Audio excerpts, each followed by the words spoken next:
Up first this evening, elaborate parties, nepotism, poor governance, bad management.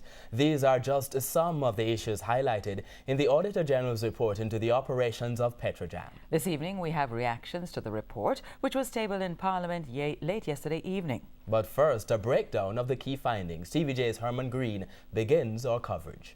The 115-page report highlighted troubling practices which the Auditor General says contributed significantly to Petrojam's $18 billion loss over the past 5 years. Troubling because some had nothing to do with production. It listed 2 private parties, a surprise birthday party for the board chairman in September 2017, the price tag over $10,000. The other, another surprise party on January 9, 2018, which cost over $11,000. That included a $1,000 cake. Together, both parties cost the company $2.6 million. Both events were held at hotels in Montego Bay.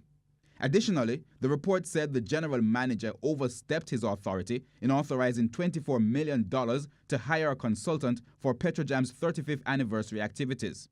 The report went on to bash the management for no or inadequate oversight of spending. Case in point, the reconstruction of a perimeter fence because of the Marcus Garvey Drive road widening project. It's understood that the National Works Agency had submitted an estimate for the job of $29.8 million.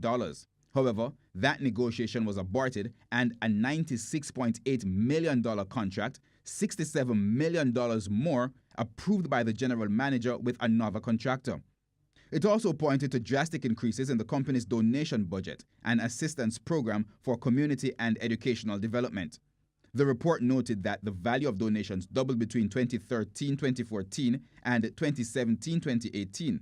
The 2017-18 financial year saw the largest increase, totaling $84.2 million compared with $34.9 million in the previous year. It said the process lacked transparency and accountability. It also questioned the recruitment and spending practices of the human resource manager. In a list of case studies, the report noted that the HR manager employed at least 2 persons, including her sibling, even though they were previously rejected by the interview panel. It said the HR manager also unilaterally engaged the services of a counselor to provide counseling services at a cost of $1.3 million without a formal contract. However, there were no supporting documents to verify that employees had the counseling sessions.